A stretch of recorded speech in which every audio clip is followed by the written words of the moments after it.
Welcome to face program with Errabelli Rajesh. మన Janata TV ద్వారా face to face program ద్వారా ముఖ్య అతిథిగా వచ్చేసి ఉన్న సార్ని ఈరోజు ఇంటర్వ్యూ చేస్తున్నాం. సార్ గురించి చెప్పాలంటే సింగరేణిలో ప్రముఖంగా కార్మిక పక్షాలను పోరాడుతూ కార్మికుల హక్కుల కోసం నిరంతరం పోరాడుతూ తన జీవితమే కార్మికుల కోసం పోరాటం చేయాలనే విధానంగా ఎన్నో పోరాటాలు చేసి సింగరేణి యాజమాన్యంతో కొట్లాటలు చేసి సింగరేణి కార్మికుల హక్కులను తీసుకొచ్చిన నాయకుడు. ఎర్ర జెండా పార్టీ ద్వారా ఏదైతే న్యాయం జరుగుతుందని ప్రజలు నమ్మారో, కార్మికులు నమ్మారో వాళ్ళందరికీ న్యాయం చేస్తూ అటు వారసత్వ ఉద్యోగాలైనా, డిపెండెంట్ కార్మిక నియామకాలైనా, అదేవిధంగా వేజ్ బోర్డు చర్చల్లో అయినా, లాభాల బోనస్లో అయినా కార్మికుల పక్షాన కొట్లాడి ఎన్నో న్యాయమైన డిమాండ్లను నెరవేర్చిన సింగరేణి ఏఐటీసీ కార్మిక సంఘం రాష్ట్ర అధ్యక్షునిగా కొనసాగుతున్న వాసిరెడ్డి సీతారామయ్య గారు ఈరోజు మనతో పాటు స్టూడియోలో ఉన్నారు. సార్ నమస్తే. సార్ నమస్కారం సార్. మా స్టూడియోకు మర్జంతా టీవీ ఫేస్ టు ఫేస్ కార్యక్రమానికి వచ్చిన మీకు ధన్యవాదాలు సార్. అదేవిధంగా చాలా సుదీర్ఘమైన పోరాటాలు సార్. అంటే మీ జీవితంలో మీరు విద్యార్థి దశ నుంచి కార్మిక సంఘం నాయకునిగా ఇక్కడి దాకా వచ్చే వరకు కూడా ఎన్నో పోరాటాలు చేసిండ్రు సార్. మీ గురించి చాలామంది అడుగుతున్న ప్రశ్న, సింగరేణిలో ఉన్న సీతారామయ్య సార్ ఎక్కడ పుట్టారో, ఆయన విద్యాభ్యాసం, మీ యొక్క కొంత వ్యక్తిగత జీవితం గురించి చెప్పే ప్రయత్నం చేయండి సార్. జనతా టీవీ ప్రేక్షకులకు నమస్కారం అండి. నేను ఖమ్మం జిల్లా మధిర మండలం అల్లినగరం గ్రామంలో జన్మించాను. మా ఊర్లో 5వ తరగతి వరకే ఉండేది. ఆ తర్వాత నేను అక్కడి నుంచి మధిరలో చదువుకున్నాను, ఇంటర్మీడియట్ వరకు. డిగ్రీ ఖమ్మంలో చేశాను. 1977లో నాకు డిగ్రీ అయిపోయిన తర్వాత 78లో సింగరేణిలో జాబ్ రావటం వల్ల నేను ఇక్కడ రామకృష్ణాపురం రావడం జరిగింది. ఓకే. అంటే మీరు అంటే విద్యార్థి దశ నుంచి చురుకైన విద్యార్థిగా చదువుకుంటూ ఉండడం వల్ల సింగరేణిలో త్వరగా ఉద్యోగం మీకు వచ్చింది సార్. సింగరేణిలో ఉద్యోగానికి వచ్చిన తర్వాత మీకు గతంలో ఏదన్నా పార్టీతో అనుబంధం ఉండేదా, లేదంటే సింగరేణి కార్మికులుగా వచ్చిన వెంటనే ఈ యొక్క సిపిఐ పార్టీ అనుబంధంగా ఉన్న ఏఐటీస్లో నాయకునిగా కొనసాగుదామని అనుకున్నారా? ముందు నుంచే మీకేమన్నా ఎర్రజెండా పార్టీతో సత్సంబంధాలు ఉండేవి? వాస్తవంగా మా సొంత గ్రామం అల్లినగరం ఏదైతే ఉందో అది దాదాపు 90% పైన కమ్యూనిస్టులే ఉన్నటువంటి గ్రామం. ఆనాడు తెలంగాణ సాయుధ పోరాటంలో రాష్ట్ర నాయకత్వం వహించినటువంటి వాళ్ళు కూడా మా గ్రామం నుంచి ఉన్నారు. ఆనాడు తెలంగాణ సాయుధ పోరాటంలో కమ్యూనిస్టు గ్రామంగా ఉన్నందువలన రజాకారులు మా గ్రామం మొత్తాన్ని కూడా ఆ రోజుల్లో తగలబెట్టేశారు. దాదాపు మా గ్రామం నుంచి వచ్చినటువంటి వాళ్ళందరూ కూడా స్టూడెంట్స్గా ఉన్న ఏఎస్ఎఫ్లోనే, ఎస్ఎఫ్ఐలోనో పనిచేసేటటువంటి పరిస్థితి ఉండేది. నేను ఏఎస్ఎఫ్లో పనిచేశాను. ఆ తర్వాత ఇక్కడికి ఉద్యోగంలో రాగానే నేను ఏఐటీసీలో జాయిన్ కావడం అనేది జరిగింది. అంటే సింగరేణికి వచ్చినాక అంటే మందమరి డివిజన్లోనే స్టార్టింగ్ నుంచే మీరు క్లర్క్గా జీవితాన్ని ప్రారంభించిన సార్? మరి మామూలు బదిలీ వర్కర్గానా ఇంకేదన్నా కదా ప్రారంభించి? నేను 77లో డిగ్రీ పాస్ కాగానే ఖమ్మం ఎంప్లాయ్మెంట్ నుంచి నాకు ఎంప్లాయ్మెంట్ కార్డు రావటం, నేను 1978 సెప్టెంబర్లో క్లర్క్గా సింగరేణిలో జాయిన్ కావటం. జాయిన్ అయినప్పటి నుంచి కూడా ఫస్ట్ RK1 మైన్లో జాయిన్ అయ్యా. ఆ తర్వాత RK1A మైన్ క్లోజ్ అయిన తర్వాత RK1Aలో జాబ్ చేశాను. RK1Aలో మైన్ చేశారు. అక్కడి నుంచి చివరి దాకా కూడా అదే మైన్కి రిటైర్మెంట్ అయ్యే వరకు అక్కడనే చేసింది సార్. ఇంకోటి, ఈ సింగరేణి సిపిఐ పార్టీకి అనుబంధంగా ఉన్న ఏఐటీసీలో సార్ ఒక స్థాయి నుంచి ఎదగాలంటే చాలా కష్టం. కానీ మీరు విద్యార్థి దశ నుంచి ఎస్ఎఫ్ఐలో ఉండడం వల్ల, ఒక కార్మిక నాయకునిగా ఉండడం వల్లే మీకు కొంత అత్యున్నత పదవులు, కీలకమైన పదవులు వచ్చినాయి సార్. మీరు కూడా కింద నుంచే కష్టపడుకుంటూ వచ్చిందా? అట్లేం లేదు. నేను ఇక్కడ జాయిన్ అయిన తర్వాత RK1 మైన్ ఫిడ్ సెక్రటరీగా పనిచేశాను. ఫిడ్ సెక్రటరీ నుంచి దాని తర్వాత రామకృష్ణాపురం బ్రాంచ్ సెక్రటరీగా పనిచేశా. ఆ తర్వాత మళ్ళీ డిప్యూటీ జనరల్ సెక్రటరీ అయ్యా. ఆ తర్వాత జనరల్ సెక్రటరీ అయ్యా. ఇప్పుడు ప్రెసిడెంట్గా పనిచేస్తున్నాను. ఇంకొకటి సార్, అంటే మీరు అంటే కార్మికునిగా ఉన్న సందర్భంలో ఆ ఏఐటీసీ అనేది కీలకంగా కార్మికుల పక్షాన్ని నిలబడే సందర్భంలో కొన్ని సంఘాలతో కూడా విభేదాలు వచ్చి, అంటే అప్పట్లో ఉన్న సికాసా సంఘాలతో కూడా కొంత ప్రాణభయం ఉండే కదా సార్. అప్పుడు మీకేమన్నా ఎందుకు ఈ కార్మిక సంఘం కొనసాగడం అంటే కొంత ఏమన్నా భయభ్రాంతులకు గురైన సందర్భాలు ఏమన్నా ఉండేనా సార్? వాస్తవం చెప్పాలంటే ట్రేడ్ యూనియన్ లో నాయకత్వం వహించడం అనేది ఇప్పటికంటే అప్పుడు చాలా క్లిష్టతరంగా ఉండేది. ఎందుకంటే అప్పుడు మేనేజ్మెంట్ కూడా మొదట్లో దాదాపు 1990 వరకు ఉన్న మేనేజ్మెంట్ వేరు, 1991 తర్వాత వచ్చిన 1990 వరకు కూడా మేనేజ్మెంటు ట్రేడ్ యూనియన్లో పనిచేస్తున్నాము అని అంటే అతనికి ఏదో విధంగా అతని మీద ఒత్తిడి తీసుకొచ్చి చేయాలనే పరిస్థితి ఉండేది. అయినా కూడా మేము దానికి వెరవకుండా పనిచేసాం. ఆ తర్వాత నక్సలైట్ల మూవ్మెంట్ వచ్చింది. నక్సలైట్ మూవ్మెంట్ వచ్చిన తర్వాత నక్సలైట్ల సిద్ధాంతం ఏంటంటే సింగరేణిలో ఈ జాతీయ కార్మిక సంఘాలు యాజమాన్యంతో ఇదవుతున్నాయి, అసలు ఈ సంఘాలను తీసేస్తే సింగరేణిని మనం క్యాప్చర్ చేసుకోవచ్చు అనే ఉద్దేశంతో నక్సలైట్లు ఆనాడు ఈ సంఘాలకు వ్యతిరేకించేశారు. ముఖ్యంగా ఆనాడు జాతీయ సంఘాలలో ఏఐటీసీ గట్టిగా ఉండేది కాబట్టి ఏఐటీసీని దెబ్బకొట్టాలనే ఉద్దేశంతో చాలామంది నాయకులను చంపారు. మీకు కూడా తెలుసు, ఈ ప్రాంతంలో అబ్రహాం గారు, ఆయన మందమరిలో చాలా నిజాయితీపరుడైనటువంటి నాయకుడు, చాలా ధైర్యంగా మేనేజ్మెంట్తో పోరాడినటువంటి నాయకుడు. కార్మికులకి అబ్రహాం గారు అంటే ఇప్పటికీ దాదాపు 40 సంవత్సరాలు అవుతున్నా ఇప్పటికి కూడా అబ్రహాం గారిని మర్చిపోలేరు. అలాంటి వ్యక్తిని కూడా చంపారు వాళ్ళు. అట్లనే నర్సయ్య గారు శ్రీరాంపురంలో, గోదావరికంలో మాదిరెడ్డి భాస్కర్రావు గారిని, కత్తుల కొమరయ్యని, చంద్రదుర్గయ్యని, గోలేట్లో రమణారెడ్డిని, ఇంకా అనేక మంది చిన్న నాయకులను కూడా చాలామందిని కొట్టడం, చంపడం జరిగింది. ఆ రోజుల్లో చాలామంది నాతోటి చెప్పేవాడు, ఈ నక్సలైట్లు, ఈ ప్రాబ్లమ్స్ ఇవన్నీ ఎందుకు, మీరు ఇక్కడే ఉండదలుచుకుంటే ఈ ఏఐటీసీ నుంచి బయటికి పోండి, లేదా అంటే ఈ ప్రాంతం నుంచి కొత్తగూడెం ప్రాంతానికి ట్రాన్స్ఫర్ పోండి అని కూడా నాకు సలహాలు ఇచ్చేవాళ్ళు. కానీ నేను ఒకటే చెప్పేవాడిని, మనం ఏ తప్పు చేయటం లేదు, ఒకవేళ ఏ తప్పు చేయకపోయినా వాళ్ళు ఇది చేసే పరిస్థితి, అబ్రహాం గారు లాంటి వాళ్ళని చంపారు కదా, అట్లనే చేసినా కూడా మనం ఎదుర్కొందాం కానీ పారిపోవాల్సిన అవసరం లేదు అని చెప్పేసి ఉద్దేశంతో గట్టిగా నిలబడడం పనిచేసాం అప్పటి నుంచి. అంటే ఒక విధంగా ఎన్ని బెదిరింపులు చేరినా, అంటే ప్రాణాపాయ పరిస్థితి ఉన్నా కూడా మీరు కార్మికుల పక్షాన నిలబడ్డట్టుగా చెప్తున్నారు. సార్, ఇంకొకటి, మీరు అంటే ప్రత్యక్ష రాజకీయాల్లో కూడా పాల్గొన్నారు. కేతన్పల్లి మేజర్ గ్రామ పంచాయతీ కూడా మీరు సర్పంచ్ చేయాల్సిన పరిస్థితి ఏర్పడింది. అంటే మీరు అప్పుడు కార్మిక సంఘాల్లో ఉంటూ సర్పంచ్గా చేయాలని ఎందుకు ముందుకు వచ్చి సర్పంచ్గా చేశారు? మీకు తెలుసు, రామకృష్ణాపురంలో ఒకప్పుడు గుండాయిజం ఉండేది. అవును. ఆ గుండాయిజానికి వ్యతిరేకంగా మేము యువకులుగా ఒక ఏఐటీసీ సిపిఐ అనేది కాకుండా యువజన సంఘంగా కూడా ఏర్పడి అప్పట్లో కొంతమంది రామకృష్ణాపురం మేము అందరం కలిసి ఆ గుండాలను వ్యతిరేకించాలని చెప్పేసి కూడా చేశాం. ఆ తర్వాత తెలుగుదేశం ప్రభుత్వం వచ్చినప్పుడు రామకృష్ణాపురం కేతనపల్లి పంచాయతీ ఎన్నికలలో అప్పుడు అచ్యుతరావు గారని ఆయన తెలుగుదేశం తరఫున చేస్తే ఆయన్ని మేము సపోర్ట్ చేసాం. ఎందుకంటే గుండాయిజానికి వ్యతిరేకంగా ఆనాడు రామకృష్ణాపురం గుండాయిజంకి వ్యతిరేకంగా ఎవరన్నా బయటికి రావాలంటే భయపడే రోజుల్లో అచ్యుతరావు గారిని సపోర్ట్ చేసి ఆయన గెలిపించుకున్నాం. ఆ తర్వాత కొంత గుండాయిజం తగ్గింది. ఆ తర్వాత మళ్ళీ జరిగినటువంటి ఎన్నికలలో కమ్యూనిస్ట్ పార్టీ తరఫున నన్ను పోటీ చేయమని మా వాళ్ళు చెప్పటం, నేను పోటీ చేశా. కార్మికులకి నేను గ్రామంలో మేము అభివృద్ధి కార్యక్రమాల్లో ఏం లేకపోయినా సింగరేణి కార్మికులకి మేము చేసినటువంటి సేవలు కావచ్చు, కార్మికులకి ఇండ్ల స్థలాల గురించి భగత్ సింగ్ నగర్ కానీ, లేకపోతే శాంతినగరు, అబ్రహం నగరు, ఇలాంటి అనేక కాలనీస్ ఏర్పాటుగా ఆ కంపెనీ ద్వారా స్థలాలు ఇప్పించి ఆనాడు ఇళ్ళు కట్టించడం, వాళ్ళు కట్టుకోవడానికి సహకరించాం. కాబట్టి ఆ హట్మెంట్ ఏరియాస్కి నీళ్లు, కరెంటు కంపెనీ ద్వారా కావాలని చెప్పేసి మేము కొట్లాడి ఇప్పించాం.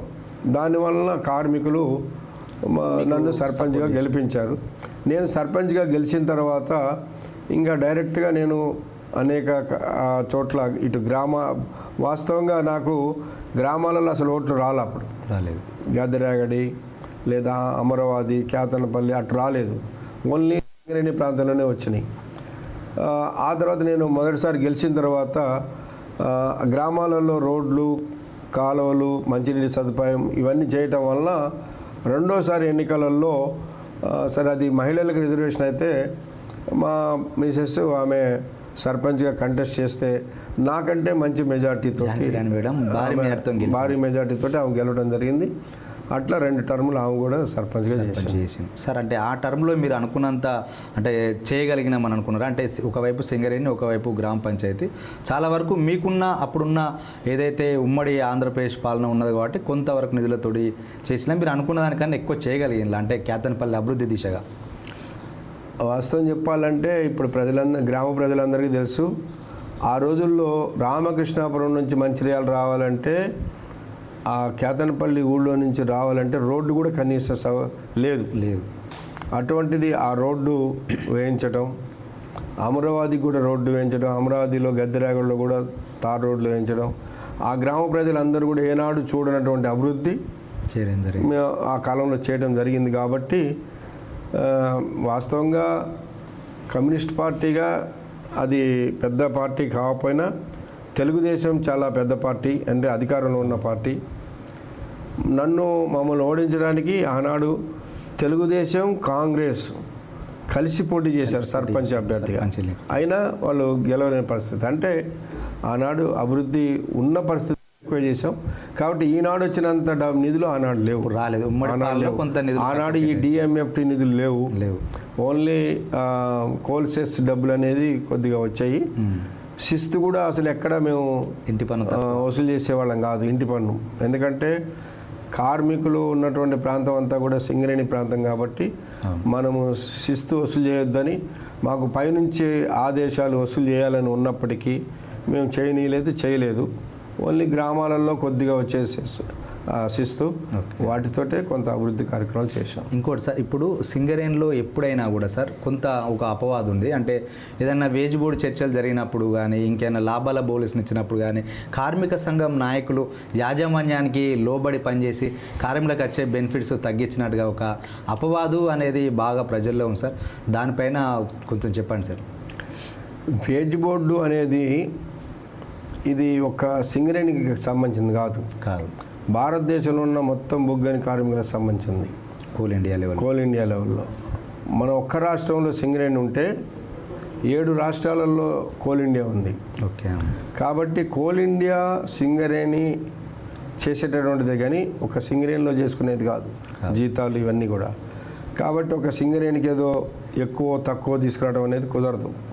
కోల్ ఇండియాలో ఎట్లుంటే ఇక్కడ అట్లా వస్తుంది. కాబట్టి మనం ఇంకోటి కూడా కంపారిజన్ చేసుకోవచ్చు. ఇవాళ భారతదేశంలో ఉన్నటువంటి ప్రభుత్వ రంగ పరిశ్రమలలో ఒకప్పుడు ఓఎన్జీసీకి వాళ్ళకి ఎక్కువ వేజెస్ ఉండేవి, రెండోదో మూడోదిగా కోల్ ఉండేది. కానీ దాదాపు ఒక 25-30 సంవత్సరాలుగా చూస్తే కోల్ వేజెసే ఫస్ట్ ఉన్నాయి. ఓఎన్జీసీ వేజెస్ కంటే కూడా కోల్ ఇండియా ఇచ్చే వేతనాలే దేశంలో ఎక్కువ మొత్తంలో ఉన్నాయి. సార్ ఇంకొకటి, ఈ కార్మిక సంఘాల సంబంధించిన ఎన్నికలకు సంబంధించి సార్, అంటే దాదాపు ఏఐటీసీ, ఐఎన్టీసీ, టీఎన్టీసీ ఇట్లా మిగిలిన సంఘాలు కొన్ని సింగరేణిలో కొన్ని ప్రాంతీయ సంఘాలు ఉన్నాయి సార్. వీటన్నింటికి సంబంధించి అంటే వీటిని కట్టడి చేయాలని చెప్పి కానీ, లేకపోతే పోలీసులు కూడా యాజమాన్యం కూడా చేసిన సందర్భాలు ఏమైనా ఉన్నాయా సార్? మిమ్మల్ని కట్టుదిట్టం చేయడానికి, కొట్లాటలు చేయకుండా ఉండడం కోసం ఏమన్నా మీ పైన ఏమైనా ఆంక్షలు విధించిన సందర్భాలు ఉండేనా? పెద్ద ఇంటర్ఫీరెన్స్ పోలీసుది ఏముండదు, దీంట్లో ఏముండదు. కార్మిక సంఘాలు ఎలక్షన్ జరిగినాయి, ఇప్పుడు 7 సార్లు జరిగినాయి. 7 సార్లు కూడా ఏ పోలీస్ ఇంటర్ఫీరెన్స్ పెద్దగా ఏముండదు. ఎవరికి కార్మికులలో అభిమానం ఉంటే వాళ్ళని గెలిపించడం అనేది జరుగుతుంది. సార్, ఈ యొక్క సింగరేణిలో ఉన్న గుర్తింపు సంఘం ఎన్నికలు అనేది అంటే ఎవరు కొట్లాడి ఎన్నికలు పెట్టాలన్నారంటే యాజమాన్యం డిసైడ్ చేసిందా, లేకపోతే వాళ్ళు కార్మిక సంఘాలతో ఏమైనా చర్చలు జరిపి ఈ యొక్క గుర్తింపు సంఘం ఎన్నికలు పెడదామని చెప్పి డిసైడ్ చేసిందా? యాక్చువల్గా చెప్పాలంటే 1993, 92, 94 వరకు సింగరేణిలో ఏఐటీసీ ప్రధానంగా ఉండేది. జాతీయ సంఘాలు 5 ఉన్నప్పటికీ ఆ తర్వాత 2వ స్థానంలో ఐఎన్టీసీ ఉండేది. తర్వాత ఇంకా మిగిలినటువంటి సంఘాలు హెచ్ఎంఎస్, బిఎంఎస్, సిఐటి ఇట్లా ఉండేవి. అయితే 91 నుంచి క్రాఫ్ట్ సంఘాలు అనేవి వచ్చినాయి. మైనింగ్ స్టాఫ్ సంఘం అనేది ఫస్ట్ మైనింగ్ స్టాఫ్కి సంబంధించింది. దాని తర్వాత క్లర్క్లకు సంబంధించి సిక్కా అని, ట్రేడ్స్మెన్కి సంబంధించి ట్రేడ్స్మెన్ సంఘం అని, ఈ వచ్చిన తర్వాత మిగిలిన అన్ని క్రాఫ్ట్ సంఘాలు, కోల్ ఫిల్లర్ సంఘం, టిమ్మర్మెన్ సంఘం, లేకపోతే ట్రామర్ల సంఘం, ఆఖరికి మైన్కి ఇద్దరే ఉంటారు బిట్ గ్రైండర్లు అనేవాళ్ళు, వాళ్ళు కూడా ఒక సంఘం పెట్టుకున్నారు, బిట్ గ్రైండర్ సంఘం పెట్టుకున్నారు.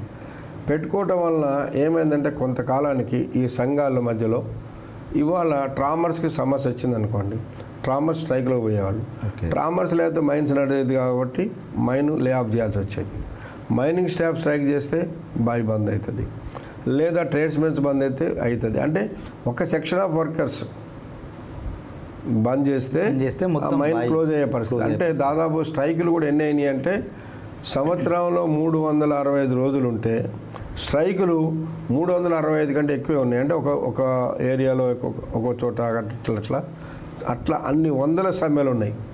కాబట్టి ఆ సమ్మెలు ఉన్నటువంటి సందర్భంలో మేనేజ్మెంట్ కూడా ఆలోచన చేసింది ఇన్ని సంఘాలు.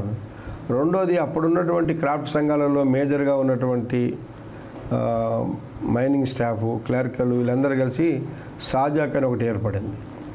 వాళ్ళు ఏం చేశారంటే ఆ సాజాక్ వాళ్ళు ఈ ఏఐటీసీకి ఐఎన్టీసీకి గుర్తింపు సంఘం ఉండేది మొదటి నుంచి. ఓకే.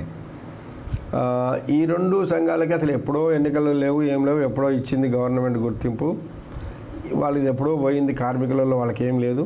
ఇప్పుడు ఎలక్షన్లు పెట్టండి మీరని వీళ్ళు కూడా ఐఎఫ్టీ కూడా ఐఎఫ్టీ వాళ్ళు కూడా ఏంటంటే వీళ్ళకి ఎప్పుడో వచ్చింది గుర్తింపు, దాన్నే పట్టుకొని మీరు ఇంకా ఇది చేస్తున్నారు కాబట్టి ఎలక్షన్స్ పెట్టాలని ఐఎఫ్టీయు, సాజాక్ వీళ్ళందరూ ఒత్తిడి చేయటం. అప్పుడున్నటువంటి సిఎండి, అప్పుడున్నటువంటి ముఖ్యమంత్రి చంద్రబాబు నాయుడు గారు వీళ్ళు కూడా ఆలోచన చేసింది ఏంటంటే ఇన్ని సంఘాలు ఇవి లేకుండా ఎలక్షన్ పెడితే కార్మికులు ఎవరిని ఎన్నుకుంటే వాళ్ళతోటే మాట్లాడవచ్చు అనే ఉద్దేశంతో ఎన్నికలు పెట్టారు. అంతే తప్ప ఈ జాతీయ సంఘాలు 5 కూడా ఎలక్షన్లు పెట్టాలని అడగల. ఈ జాతీయ సంఘాలు 5 అన్నది ఏంటంటే కోల్ ఇండియాలో ఎట్టుంటే అట్టు చేయాలన్నారు. కోల్ ఇండియా 5 సంఘాలకు ఉంటాయి. ఈ 5 సంఘాలని మేనేజ్మెంట్ గుర్తిస్తుంది. ఒక్కొక్క 5 సంఘాలంటే 7 ఏరియాలు ఉన్నాయి, 7 రాష్ట్రాలలో ఉంది. ఒక్కొక్క రాష్ట్రంలో ఒక యూనియన్ కొంచెం మేజర్గా ఉంటుంది. ఆ మేజర్గా ఉన్న యూనియన్ని అక్కడ గుర్తిస్తారు. 5 సంఘాలని టోటల్ కోల్ ఇండియాలో గుర్తిస్తారు. వేజ్ బోర్డులో 5 ఉంటారు. అట్లనే ఉంచాలని మేము కూడా అన్నాం. కానీ ఈ సాజాక్ వాళ్ళు, ఐఎఫ్టీ వాళ్ళు ఎలక్షన్లు పెట్టాలంటాం. గవర్నమెంట్ కూడా ఎలక్షన్లు పెడితే ఒక సంఘంతో మాట్లాడవచ్చు, వీళ్ళందరితో ఉండొద్దాం అనే ఉద్దేశంతో ఎలక్షన్లు పెట్టారు.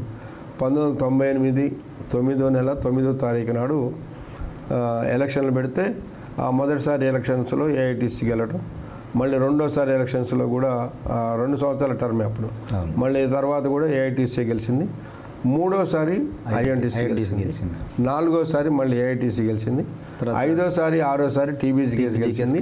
మళ్ళీ 7వసారి ఇప్పుడు ఏఐటీసీ గెలిచింది. సార్ అంటే ఇప్పుడు ఈ కార్మిక సంఘాలు కూడా సార్ అంటే కొన్ని కార్మికులు కానీ కార్మిక కుటుంబాలు కానీ కొన్ని డౌట్స్ ఉన్నాయి. ఎందుకనంటే 1982 నుంచి మనకు రన్నింగ్ పెట్టి సింగరేణిలో ఎక్కువ మంది చుట్టుపక్కల మన తెలంగాణలో ఉన్న అంటే అక్షరాస్యత లేకపోయినా కూడా వాళ్ళకు రన్నింగ్ పోటీలు పెట్టి సింగరేణిలో అండర్గ్రౌండ్ మైన్లలో బదిలీ కార్మికులు తీసుకున్న సందర్భం సార్. అయితే ఈ కార్మికులు కొంత వయసు వచ్చిన తర్వాత వాళ్ళ ఉద్యోగాన్ని వాళ్ళ పిల్లలకి ఇద్దామని వారసత్వ ఉద్యోగాల ప్రక్రియ కూడా ఉంది. సో ఆ వారసత్వ ఉద్యోగాల ప్రక్రియ అనేది చంద్రబాబు నాయుడు ముఖ్యమంత్రిగా ఉన్నప్పుడు 6/6/1998లో అనుకుంటా ఒక అగ్రిమెంట్ ద్వారా వారసత్వ ఉద్యోగాలను తీసేసింది కదా సార్. అప్పుడు మరి కార్మిక సంఘాలు కరెక్ట్గా వ్యవహరించలేదు, కార్మిక సంఘాలు కూడా యాజమాన్యానికి సపోర్ట్ చేసినట్టుగా ఉన్నాయి సార్. ఈ అంశం గురించి కొంత మా టీవీ ద్వారా చెప్పండి సార్ సింగరేణి కార్మిక కుటుంబాలకు. 6/6/98 నాడు తీసేయటం కాదు, అంతకు ముందే తీశారు. ఎట్లా అంటే సింగరేణి కంపెనీ 1993-94లో బిఏఎఫ్ఆర్కి పోయింది నష్టాల్లో వచ్చి. ఓకే. నష్టాల్లో ఉండి బిఏఎఫ్ఆర్కి పోయినాడు. బిఏఎఫ్ఆర్ అంటే మీకు తెలుసు, కంపెనీ నష్టాల్లో ఉంటే అదొక కోర్టు, మన సుప్రీంకోర్టు ఎట్లుంటుందో ఇండస్ట్రీస్కి ఒక కోర్టు ఉంటుంది ఢిల్లీలో. ఆ కోర్టుకి సింగరేణిని పంపించారు. పంపిస్తే అప్పుడు ఈ అన్ని కార్మిక సంఘాలు 5 జాతీయ సంఘాలు ఉండే, అప్పుడు ఎలక్షన్స్ లేవు, ఈ 5 సంఘాలు కూడా కోర్టుకు పోయినాయి. పోయినప్పుడు అక్కడ జడ్జి చెప్పింది ఏంటంటే మీ సింగరేణి కంపెనీ మూలధనం కంటే కూడా ఎక్కువ నష్టం ఉంది, అంటే క్యాపిటల్ పెట్టింది అంటే అప్పు ఎక్కువ అయిపోయింది, కాబట్టి దీన్ని సిక్ ఇండస్ట్రీగా డిక్లేర్ చేస్తా అన్నాడు ఆయన.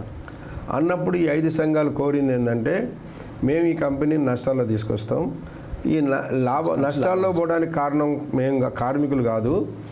1991 దాకా భారతదేశంలో ఒక చట్టం ఉండేది, అన్ని ప్రభుత్వ రంగ పరిశ్రమలకు కూడా సెంట్రల్ గవర్నమెంటు ప్రతి సంవత్సరం బడ్జెట్లో ఇన్ని 100 కోట్ల రూపాయలని ఇచ్చేది.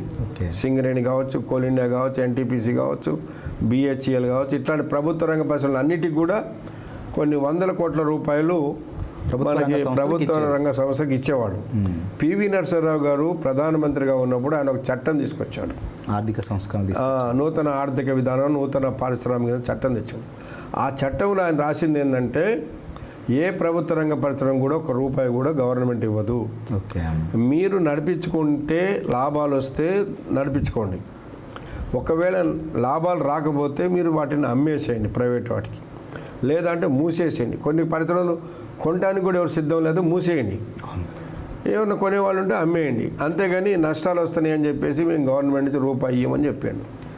91లో ఆ చట్టం వచ్చిన తర్వాత 92 నుంచి మనకు బడ్జెట్ బంద్ అయిపోయింది. ఓకే, బంద్ అయిపోయిన తర్వాత బడ్జెట్ ఎప్పుడైతే బంద్ అయిపోయిందో ఈ కంపెనీ నష్టాలు పడ్డ పరిశ్రమగా అయిపోయింది.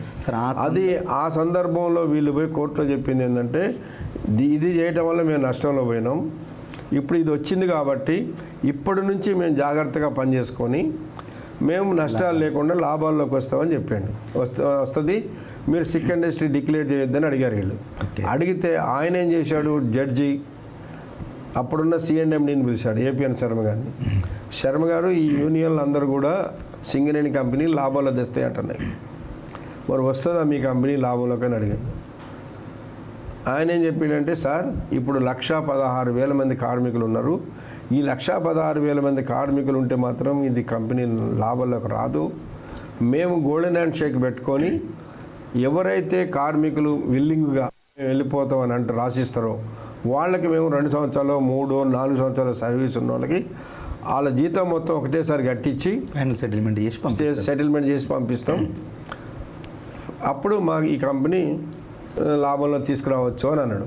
అన్నప్పుడు ఆయన ఏం ప్రశ్న వేసిందంటే, మీ కంపెనీలో ఒక కార్మికుడు దిగిపోతే ఒక కార్మికుడు ఎక్కే చట్టం ఉన్నది, ఎందుకంటే ఇది ఎక్కడా లేదు, వారసత్వంగా కోల్ ఇండియాలో కూడా లేదు. అప్పుడే 1981లో మా కొమరయ్య గారు ఒక అగ్రిమెంట్ చేశాడు.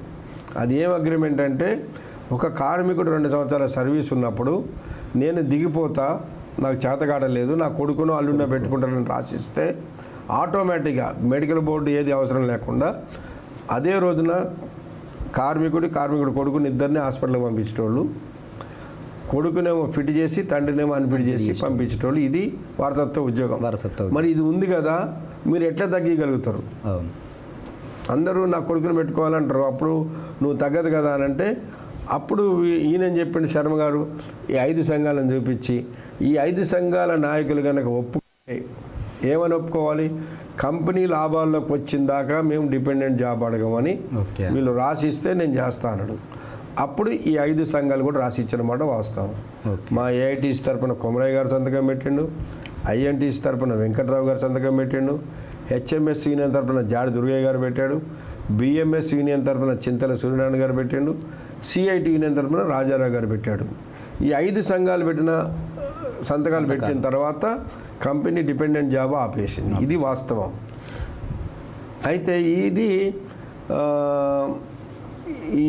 ఈ డిపెండెంట్ జాబ్ ఆగిపోయిన తర్వాత దాదాపు ఒక 10 సంవత్సరాల పైన ఆగిపోయిన తర్వాత తెలంగాణ రావటం, తెలంగాణలో కేసీఆర్ గారి ప్రభుత్వం వచ్చిన తర్వాత ఆయన మళ్ళీ మేము వారసత్వ ఉద్యోగాలు ఇస్తామని చెప్పడం, కార్మికులు మళ్ళీ రెండోసారి కూడా వాళ్ళని గెలిపించడం జరిగింది.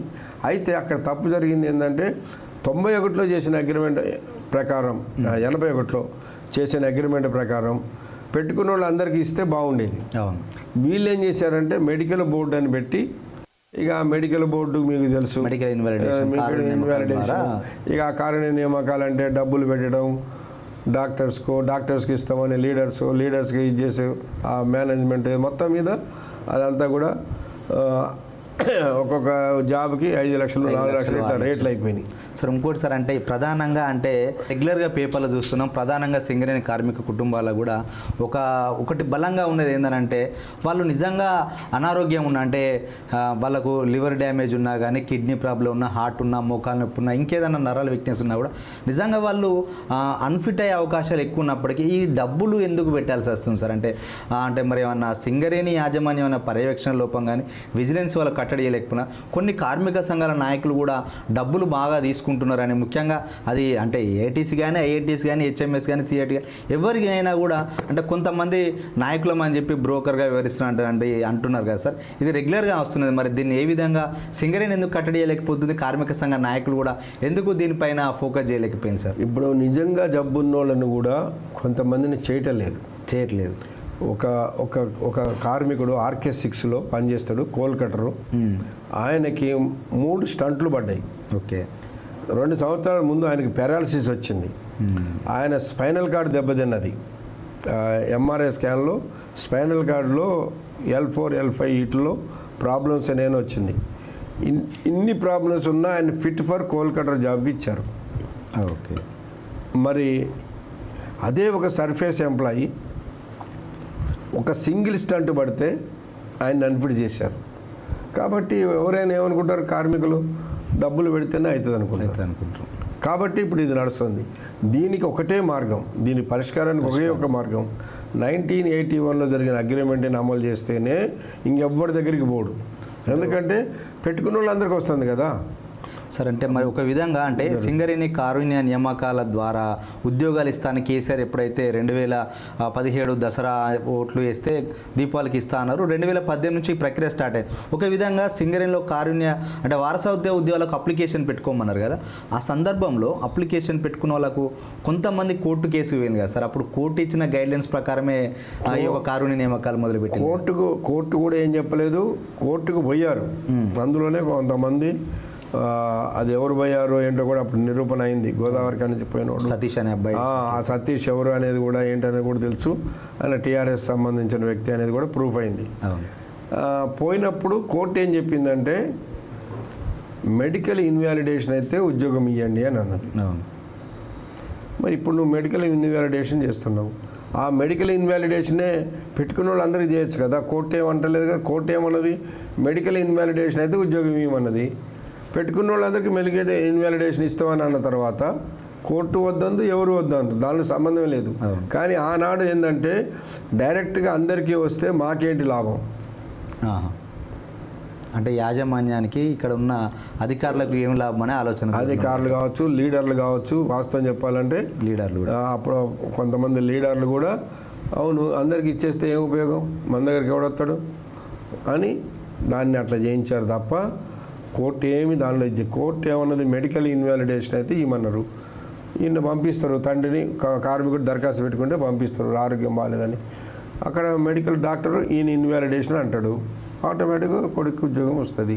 దీంట్లో ఏమి ఇప్పుడు 180 మందికో ఎంతమందికో చేస్తున్నారు అనుకుందాం, 65% వరకు చేస్తున్నారు. 60 కావచ్చు, 70 కావచ్చు, 80 కావచ్చు చేస్తున్నారు. మిగిలిన వాళ్ళు కూడా ఎందుకు చేశారు 60 అని అడుగుతుందా కోర్టు? అడగట్లేదు కదా. అండర్ కన్సల్ట్ చేసినా కూడా కోర్టు అడిగే అవకాశం లేదు. మెడికల్ ఇన్వాలిడేషన్ ద్వారా డాక్టర్ అంతే. సార్ ఇంకొకటి సార్, అంటే సింగరేణిలో ప్రధానంగా అంటే గత 5-6 సంవత్సరాల క్రితం అంటే డిపెండెంట్గా ఉంది, అది ఇంకా రెగ్యులర్ నడుస్తుంది, కార్మికులు తెలుసు. ఇప్పుడు యంగుగా చాలామంది కార్మికులు అంటే 2018 మార్చి నుంచి ప్రక్రియ స్టార్ట్ అయింది. గత 6-6.5 సంవత్సరాల నుంచి యువ కార్మికులు సింగరేణికి వస్తున్నారు సార్. ఈ యువ కార్మికులు నిజంగా సింగరేణిలో పనిచేయలేకపోతున్నారు సార్. వాళ్ళు మరి వాళ్ళకు కొంతమంది డిస్మిస్ అయ్యే అవకాశం ఉన్నది, వాళ్ళకేమన్నా కొంత ఈజీ పనులు అప్పచెప్పేమన్నా అవకాశాలు ఉన్నాయా సార్ సర్ఫేజ్లలో? ఒక్కటేమో మనది మైనింగ్ ఇండస్ట్రీ. అవును, మైనింగ్ ఇండస్ట్రీలో ఫిజికల్గా కష్టమైన పనే ఉంటుంది. ఎందుకంటే ఇప్పుడు ఇంకా చాలా తేలికైన పనులు అయినాయి. ఒకప్పుడు కోల్ ఫిల్లింగ్ ఉన్నప్పుడు ఇంకా కష్టం ఉండేది. ఇప్పుడు కొంత ఇంటర్మీడియట్ టెక్నాలజీ వచ్చింది, మిషనరీతో జరుగుతుంది కూడా అయింది. అయినప్పటికి కూడా మేము కోరుతున్నది ఏంటంటే ఒకటేమో వాస్తవంగా కూడా ఇప్పుడు వచ్చే పిల్లలందరూ కూడా సింగరేణి కార్మికుల పిల్లలు. అవును, బీటెక్ గతంలో వచ్చినటువంటి వాళ్ళందరూ కూడా గ్రామీణ ప్రాంతం నుంచి వచ్చేవాళ్ళు. వాళ్ళు ఫిజికల్గా పనిచేయడానికి ఉండేది. ఇప్పుడు వాళ్ళకి లేదు. ఎందుకు లేదంటే వాళ్ళు కదలకుండా చదువుకున్నారు, కంప్యూటర్ మీద కూర్చున్నారు. వాళ్ళు ఇప్పుడు అండర్గ్రౌండ్లో దిగితే దాదాపు చాలామందికి స్పైనల్ కార్డ్ ప్రాబ్లమో లేకపోతే ఇంకేదో ప్రాబ్లమో వస్తుంది.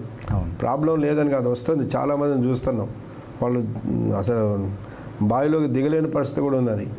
మరి కంపెనీ ఏమంటుందంటే వీళ్ళందరినీ అన్ఫిట్ చేసి సర్ఫేస్లో పెడితే మాకు అండర్గ్రౌండ్లో బొగ్గు ఎట్లా వస్తుంది, కంపెనీ ఎట్లా నడుస్తుందని వాళ్ళు అంటున్నారు.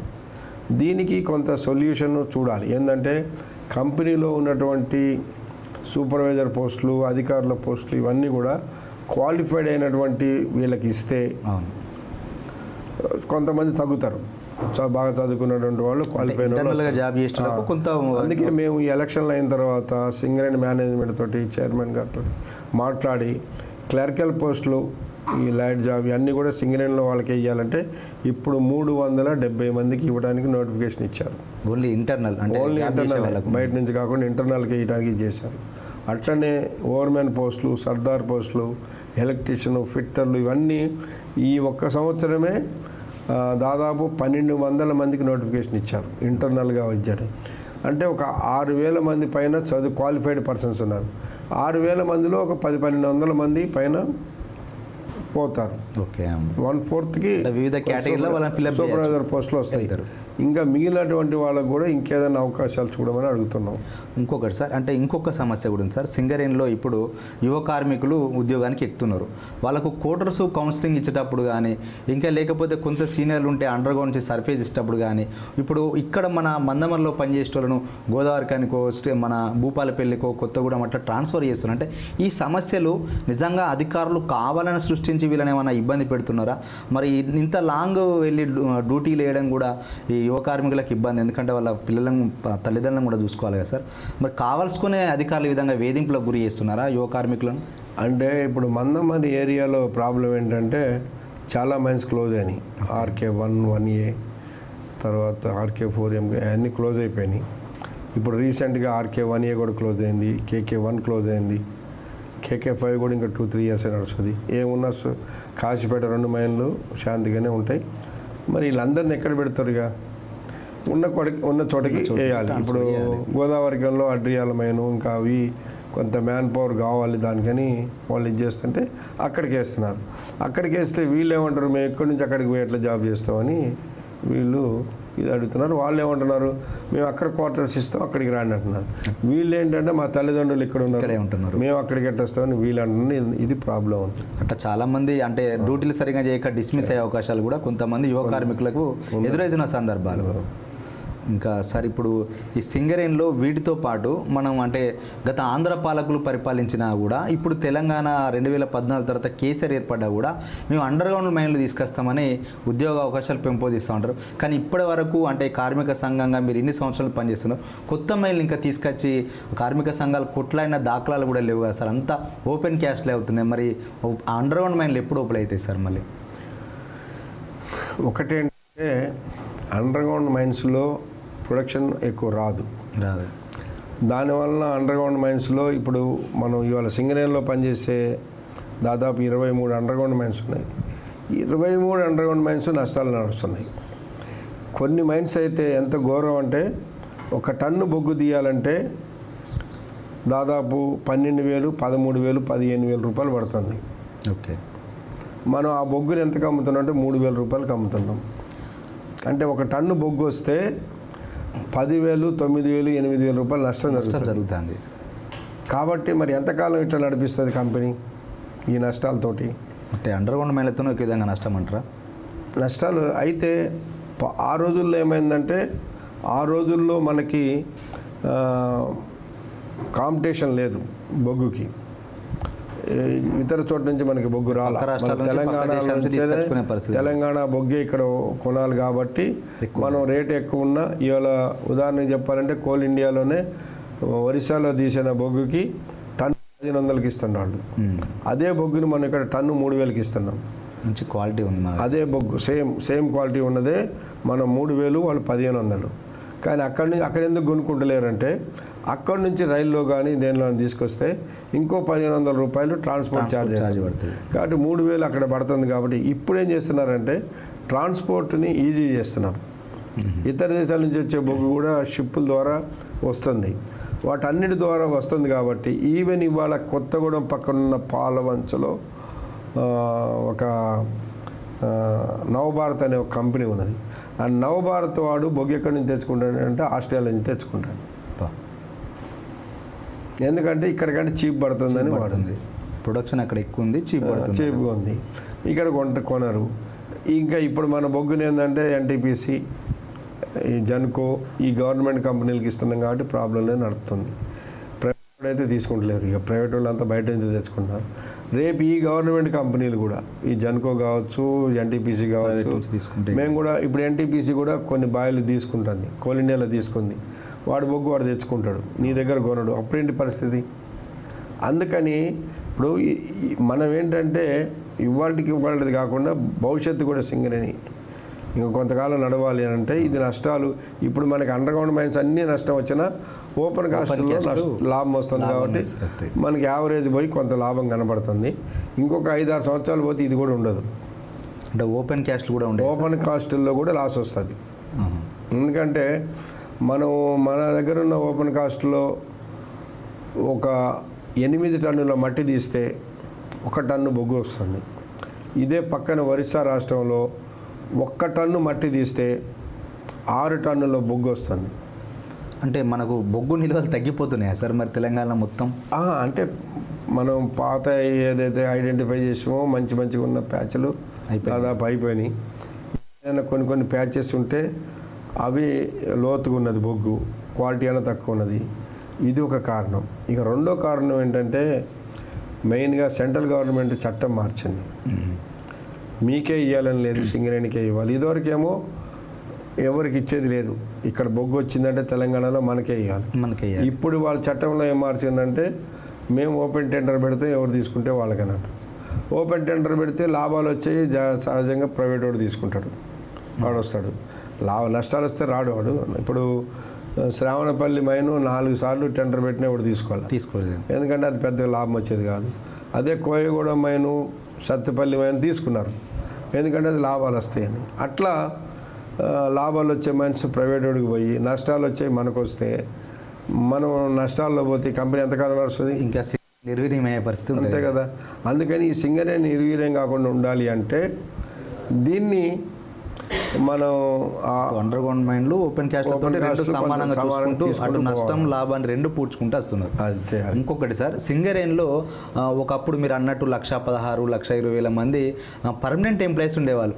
మరి రోజుకు సింగరేణి కార్మికులు తగ్గిపోతున్నారు, కానీ నూతన ఎంప్లాయ్మెంట్ అనేది ఎక్కువగా రావడం లేనట్టుగా సందర్భాలు కనిపిస్తున్నాయి సార్. దీనికి కారణం ఏంది సార్? అసలు గవర్నమెంట్ పాలసీ. ఇప్పుడు సెంట్రల్ గవర్నమెంటు అదే పివి నరసింహరావు తెచ్చిన చట్టంతో ఏ ప్రభుత్వ రంగ పరిశ్రమలో కూడా మీరు ఎన్టీపీసీ తీసుకోండి, కొన్ని వేల మంది పనిచేసే వాళ్ళు ఇప్పుడు కొన్ని వందల మందికి వచ్చారు. బిహెచ్ఈఎల్ అదే పరిస్థితి, ఓఎన్జీసీ అదే పరిస్థితి, ఈ ఆయిల్ కార్పొరేషన్లు అదే పరిస్థితి. అన్నీ కూడా కార్మికుల సంఖ్య తగ్గిపోతూ ఉంది. ఒక సింగరేణో లేదా కోల్ ఇండియా కూడా ఉంది. కోల్ ఇండియాలో 6.5 లక్షల మంది ఉండేవాళ్ళు, ఇప్పుడు 2.5 లక్షలకు వచ్చారు, 4 లక్షలు తగ్గిపోయారు. సరే, ఇంకోటి ఈ సింగరేణి కార్మికులతో పాటు అంటే కాంట్రాక్ట్ ఎంప్లాయీస్ కూడా పెరిగిండు. అంటే ఒక కార్మికుడు తీసుకునే జీతంతో 4 ప్రైవేట్ ఎంప్లాయీస్ పనిచేస్తారని చెప్పి సింగరేణిలో ప్రైవేట్ కాంట్రాక్ట్ కార్మికులు సార్. కానీ కొన్ని హక్కుల విషయంలో మరి అంటే ఏఐటీసీగా మీరు కొంత కాంట్రాక్ట్ కార్మికుల సమస్య కోసం కొట్లాడినట్టుగా అనిపించట్లేదు సార్. దీన్ని ఏ విధంగా చూడాలి? మీరు పర్మనెంట్ ఎంప్లాయీస్ కోసమే కొట్లాడుతుంటారు, కానీ ఈ యొక్క కాంట్రాక్ట్ ఎంప్లాయీస్ వాళ్ళ హక్కుల కోసం మీరు ఎక్కడ కొట్లాడినట్టు కొంత కనిపించదు కదా. అది వాస్తవంగా కోల్ ఇండియాలో హై పవర్ కమిటీ వేజెస్ అని ఇచ్చారు. అంటే పర్మనెంట్ కార్మికులకు వచ్చేంత శాలరీ రాదు, కానీ కొంచెం తక్కువగానైనా కొంత ఇప్పుడు వచ్చే దాని మీద ఇప్పుడు సుమారుగా 16,000 12,000 14,000 వస్తుంటే అప్పుడు 20,000 24,000 25,000 30,000 దాకా వస్తుంది. Contract high power committee wages కనుక అమలు చేస్తే అక్కడ చేశారు. సింగరేణి వాళ్ళు అమలు చేయట్లేదు. మేము దీని గురించి అడుగుతున్నాం.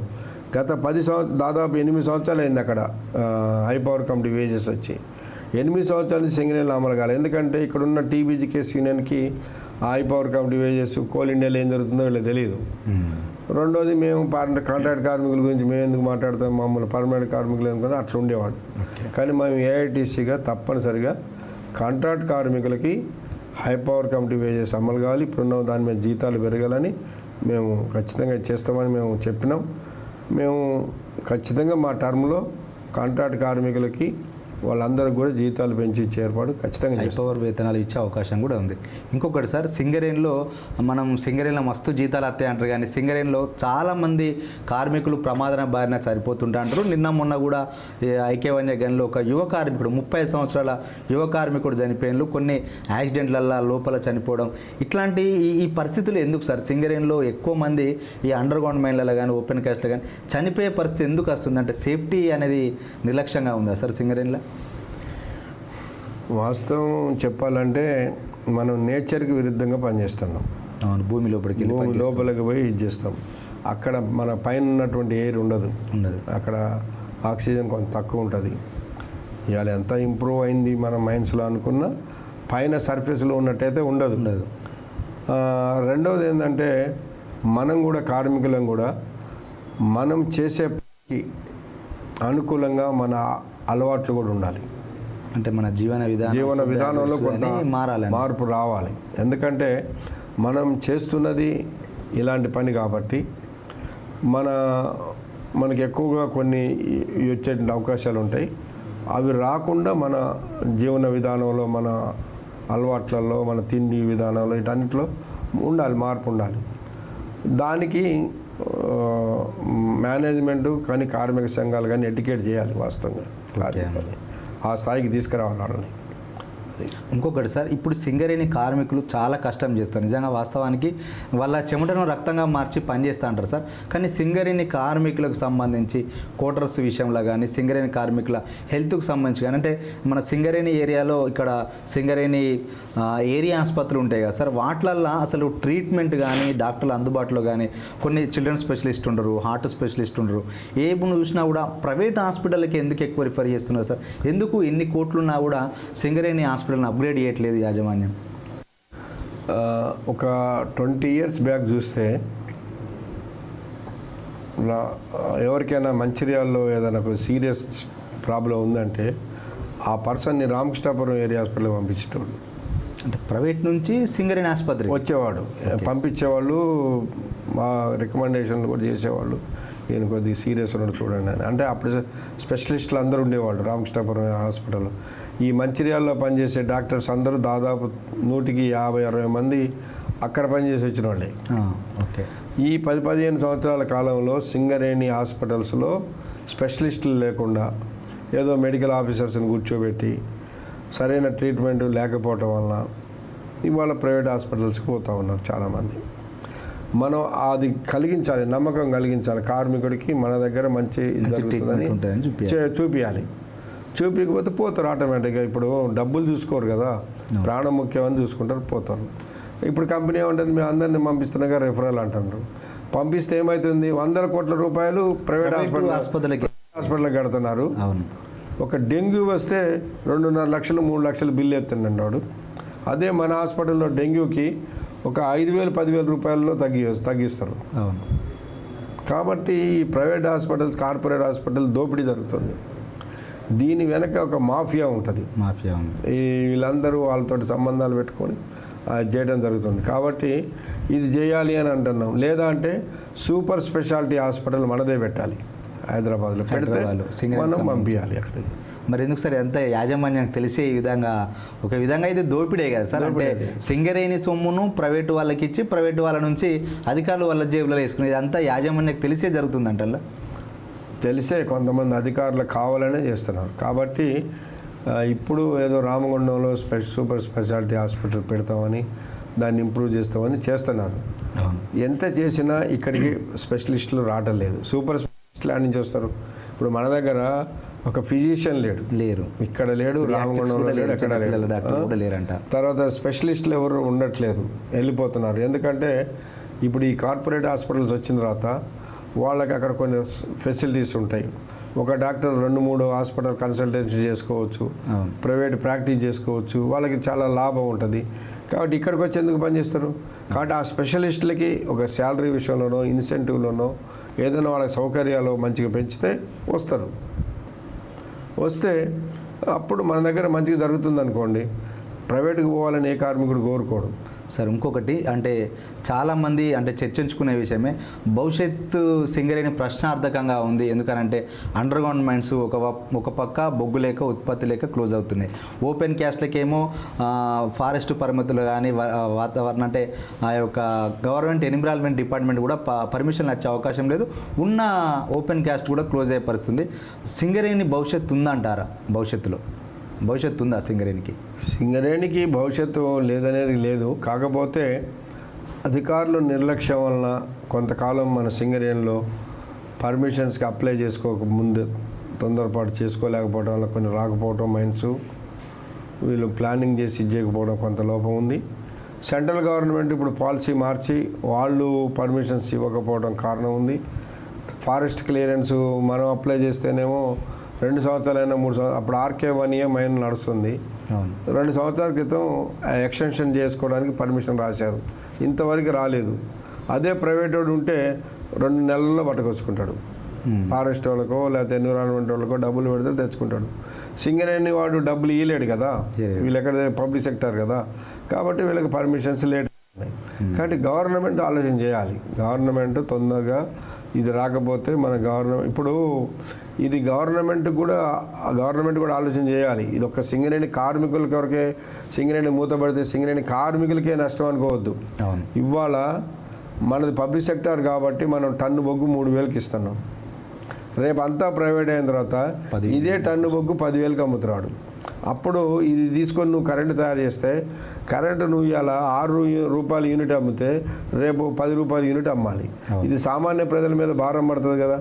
కాబట్టి గవర్నమెంట్ కూడా ఆలోచన చేసి వీటికి పర్మిషన్స్ కానీ ఇవన్నీ తొందరగా వచ్చేటట్టు గవర్నమెంట్ చూసుకోవాలి, తీసుకురావాలి. అప్పుడే పబ్లిక్ సెక్టర్ ఉంటుంది. సరే ఇంకొకటి, మనకు సింగరేణిలో రాజకీయ జోక్యం ఒకప్పుడు లేకపోయేది. అంటే ఏదైతే ఉమ్మడి ఆంధ్రప్రదేశ్లో కానీ గతంలో కానీ 2014 ముందున్న పరిస్థితి వేరు, 2014 తర్వాత పరిస్థితి వేరు. ఒక విధంగా సింగరేణి యాజమాన్యం కూడా రాష్ట్ర ప్రభుత్వానికి లోబడి అంటే ఎమ్మెల్యేలు ఎంపీల మాటలకే తలొగ్గి ట్రాన్స్ఫర్లు కానీ ఇవన్నీ చేసే పరిస్థితి ఉంది.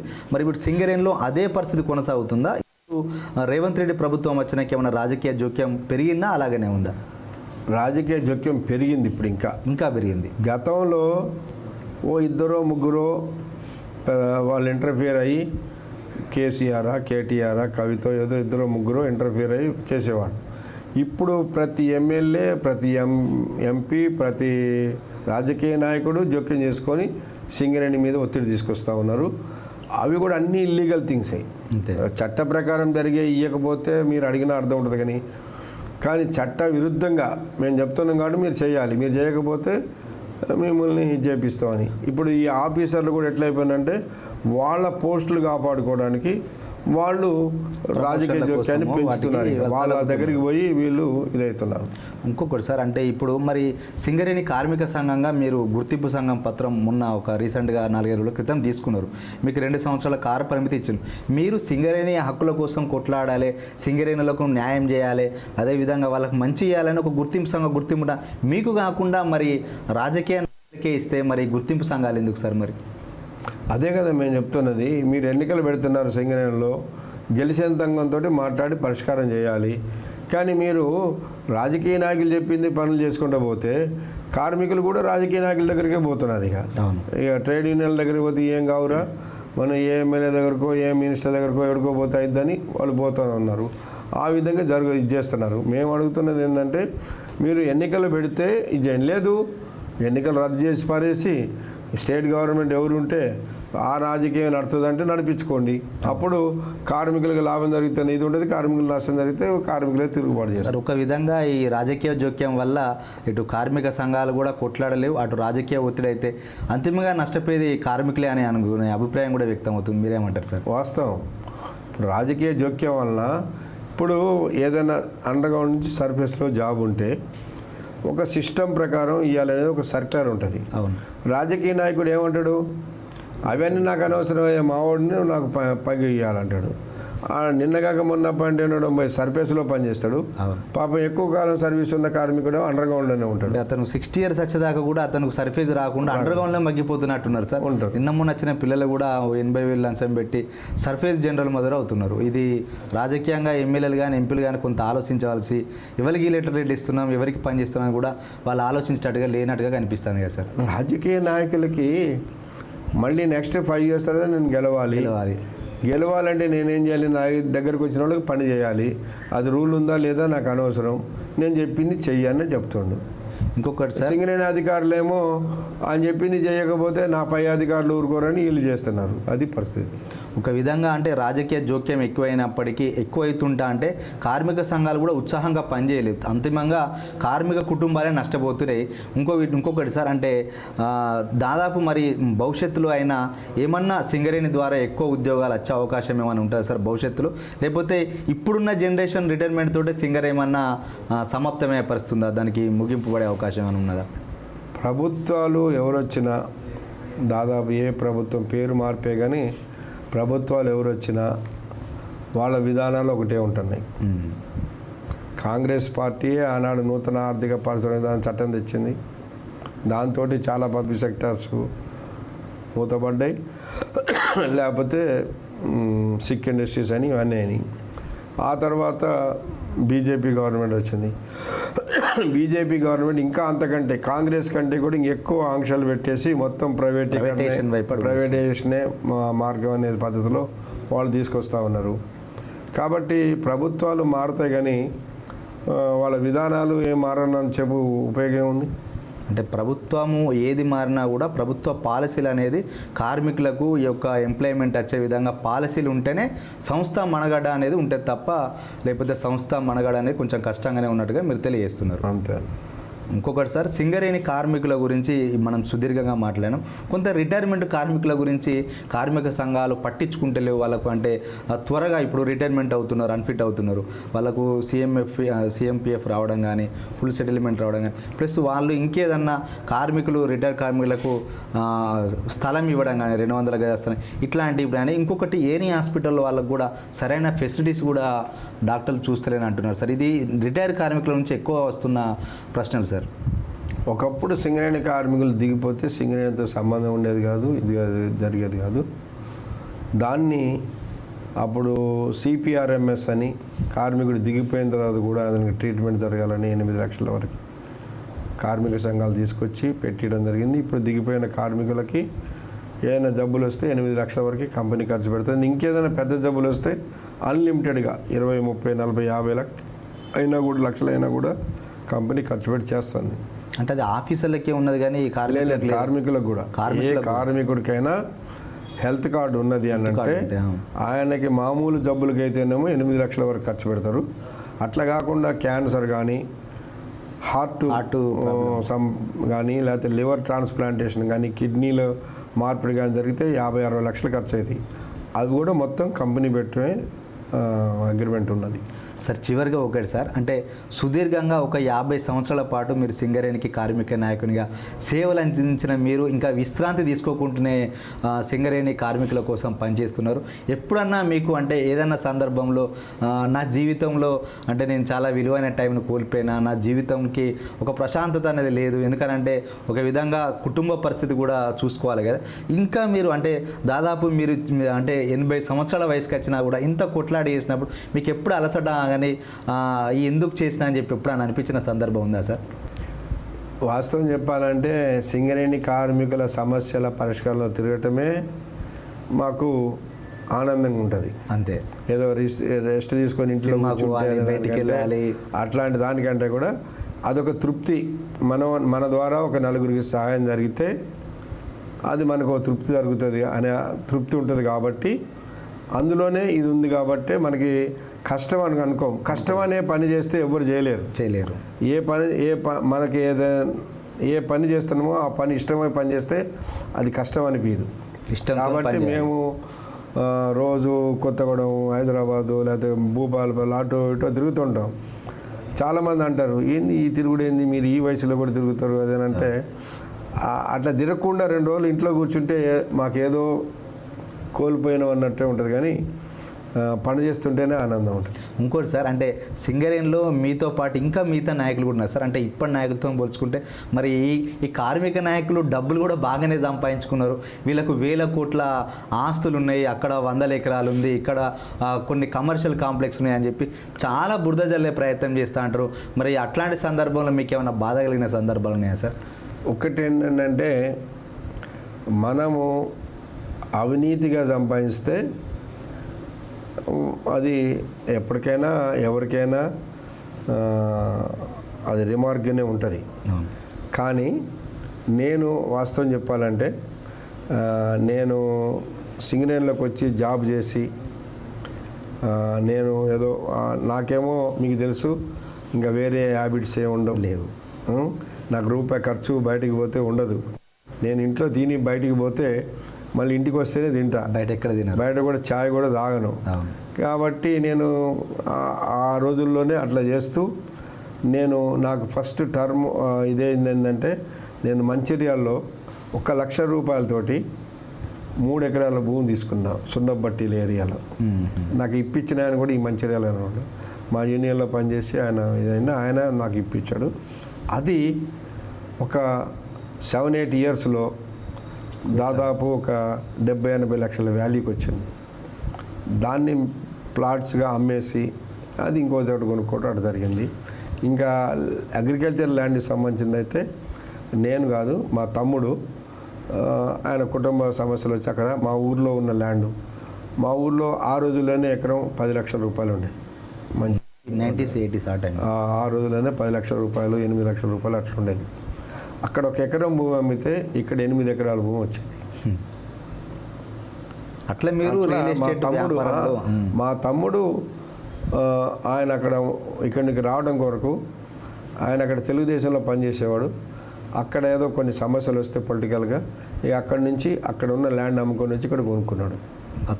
ఆ తమ్ముడు క్యాన్సర్ వచ్చి చనిపోయాడు.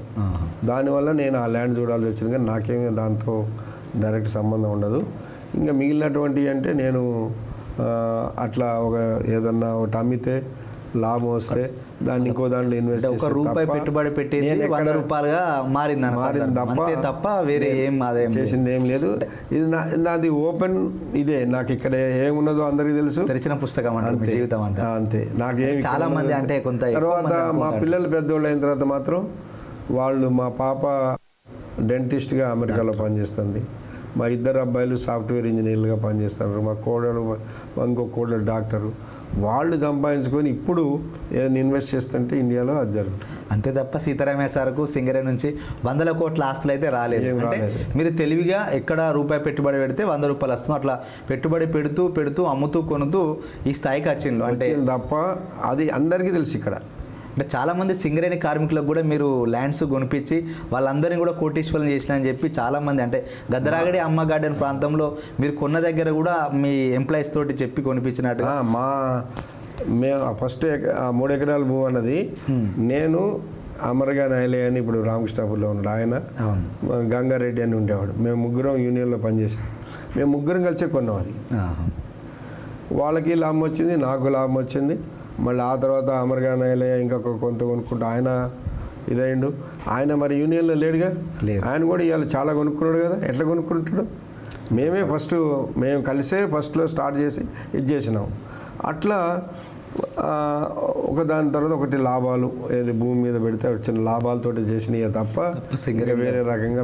అంటే చాలా మంది బయట ఏమనుకుంటారంటే సార్, అంటే మీ దృష్టికి తక్కువ వస్తాయి, ఎందుకంటే మేము బయట ఉంటాం కాబట్టి అన్ఫిట్లలో డబ్బులు వస్తాయి కావచ్చు, వేజ్ బోర్డులో డబ్బులు వస్తాయి కావచ్చు, లాభాల బోనస్ వచ్చినప్పుడు చర్చలు జరిగినప్పుడు డబ్బులు వస్తాయి కావచ్చు, దాంతో సూట్ కేసులు వస్తా అంటేనే ఇన్ని కోట్లు పెట్టి కొంటున్నారు అని చెప్పి ఆ నోట ఈ నోట అనుకుంటున్నారు. కాబట్టి ఈ సందర్భంగా మీ ద్వారా సమాధానం వినాలి, ప్రతి ప్రేక్షకులకు కూడా తెలవాలి, ప్రతి కార్మిక కుటుంబానికి తెలవాలనే. వాస్తవంగా ఐఎఫ్టీ వాళ్ళు ఈ సింగరేణిలో ఎన్నికలు జరగక ముందు రోజుల్లో ఏం ప్రచారం చేసేవాళ్ళంటే, ఈ జాతీయ సంఘాలు చర్చలకు పోయినప్పుడు సూట్ కేసులు తెచ్చుకుంటారు, సూట్ కేసులు డబ్బులు తెచ్చుకుంటారు ప్రచారం చేసేవాళ్ళు. ఫస్ట్ ఎలక్షన్స్ పెట్టినప్పుడు మేము గుర్తింపు సంఘం గెలిచాం. ఐఎఫ్టీ 2 ఏరియాల్లో గెలిచింది, కొత్తగూడెం ఏరియా, కార్పొరేట్ 2 గెలిచారు. ప్రాతినిధ్య సంఘాలను కూడా పిలుస్తారు కదా మీటింగ్లకి, పిలిచారు. పిలిచింది మేము గుర్తింపు సంఘం, ఐఎఫ్టీయు 2 చోట్ల ప్రాతినిధ్య సంఘం, ఐఎన్టీసీ ఒక చోట సంఘం, హెచ్ఎంఎస్ 2 చోట్ల సంఘం, ఇట్లా ఉంది ఫస్ట్. అందరికీ మేనేజ్మెంట్ ఏం చేసిందంటే ఫస్ట్ ఒక మీటింగ్ పెట్టినప్పుడు సూట్ కేసులు ఇస్తారు. ఆ సూట్ కేసులు ఇచ్చారు. మా భిక్షమయ్య గారు ఉన్నాడు ఐఎఫ్టీ, ఆయనే ఎప్పుడు అనేవాడు, ఈ లీడర్లు జాతీయ సంఘాల లీడర్లు పోయి సూట్ కేసులు తెచ్చుకుంటాడు, సూట్ కేసులు డబ్బులు తెచ్చుకుంటారని. బయటకు వచ్చేటప్పుడు అన్న భిక్షమన్న నీ సూట్ కేసులో డబ్బులు ఎన్ని తీసి చూడవే అన్న. అంటే నవ్వుతుండే లేదు నువ్వు తీసి చూడాలి, తీసి చూస్తే అందరికి కనపడుతుంది, అందరికి అర్థమైంది అన్న.